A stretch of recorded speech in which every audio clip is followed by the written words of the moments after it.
Hi, I'm Bill O'Reilly. Thanks for watching us tonight. The biggest smear so far in the presidential campaign, that is the subject of this evening's Talking Points memo. In a vicious, utterly false attack on Senator Marco Rubio, the head of the Democratic National Committee, Congresswoman Debbie Wasserman Schultz, has reached a new low in political attack discourse. Earlier this week, the senator, Rubio, held a fundraiser at the Dallas home of real estate guy Harlan Crow. Mr. Crow has one of the biggest private collections of historical memorabilia in the world. The collection includes items from the Third Reich, including stuff from Hitler. Wasserman Schultz used that historical collection to smear Rubio. Quote, Rubio is holding this event on the eve of the holiest day of the Jewish calendar, Yom Kippur. Holding an event in a house featuring the artwork and signed autobiography of a man who dedicated his life to extinguishing the Jewish people is the height of insensitivity and indifference. There's really no excuse for such a gross act of disrespect. Mr. Rubio, who, by the way, represents a sizable Jewish population in our home state of Florida, should cancel this tasteless fundraiser.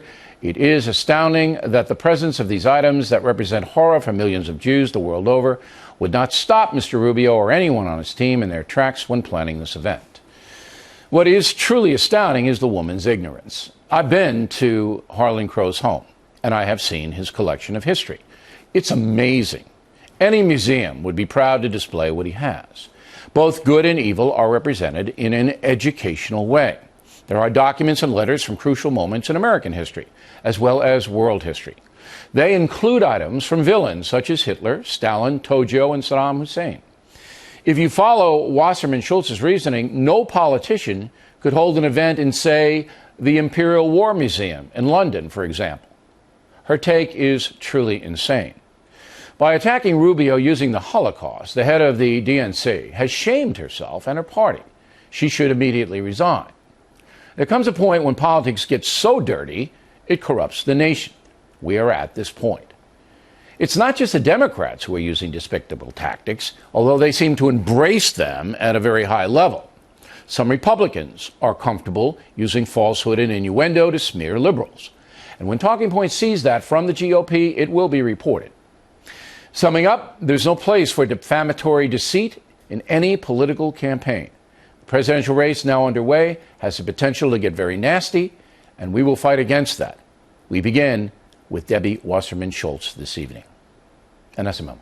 Now for the top story tonight, reaction joining us from Washington is Senator Marco Rubio.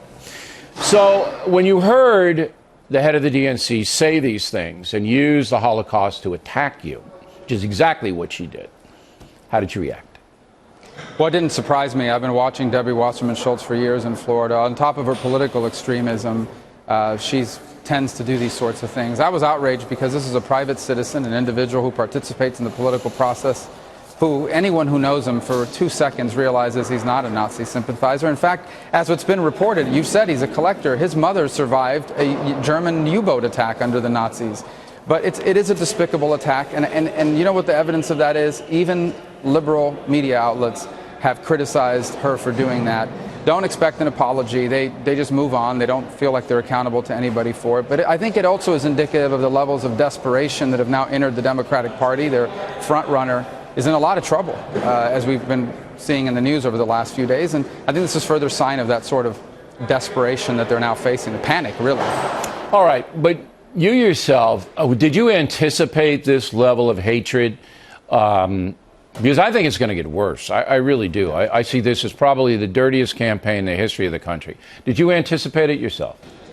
Well, I've been watching as politics has gone in this direction. Anyone who enters this knows that you are susceptible to being attacked with these sorts of things. What I still put my faith in is in the judgment of the American people who see through these sorts of attacks. And here's the truth.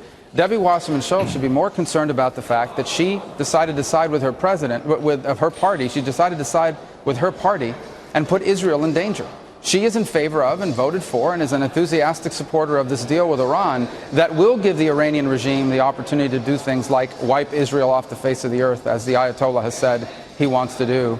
When he said, for example, Israel won't even exist in 25 years. That's what really matters, but she didn't care about that. Instead, she's playing these sorts of vicious political games. But I think she only hurts herself and their cause when they do it. So well, it'll be interesting to see if surprise that's the case.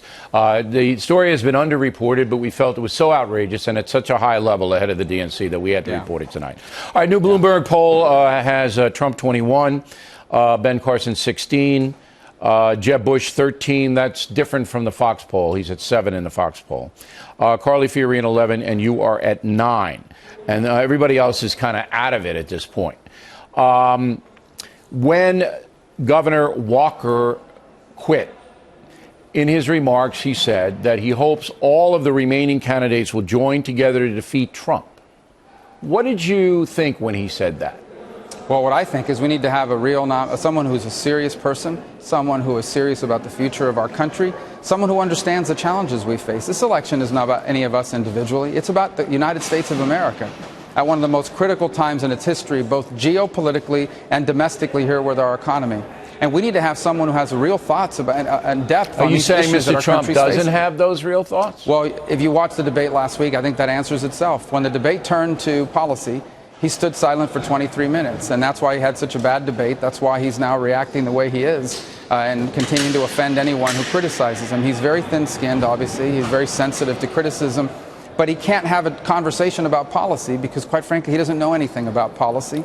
His foreign policy apparently is a secret. He can't tell us because he doesn't want to reveal it to the enemy. It's not really a secret, but I put forth that he has been good for the Republican Party, Trump, in general, because he's brought so many new people in to watch these debates. Would you see that Trump has been good? Look, I'm glad that we have so many people paying attention. Okay, and good. I've never denied I think, that to be fair, he has, like him or not, he's stimulated debate, and he has gotten everybody involved who's going to get involved. The other zombies, no matter what you do, are not. But let me be clear, Bill. I don't dislike anyone who's running for president personally. I'm running for president on my agenda because I believe this country can be greater than it's ever been, but it's on the road to decline. And that's what this campaign needs to be about. And that's what we're going to remain focused on. Am I glad that people are tuning in and watching? Absolutely. Because I think if you look at what we offer as a party and as a movement in the conservative movement, it is superior to what the other side has forced upon this country for the last 7 years. We will see. This is going to be some race, Senator, and we always appreciate you taking the time to talk with us. Thank you. Thank you.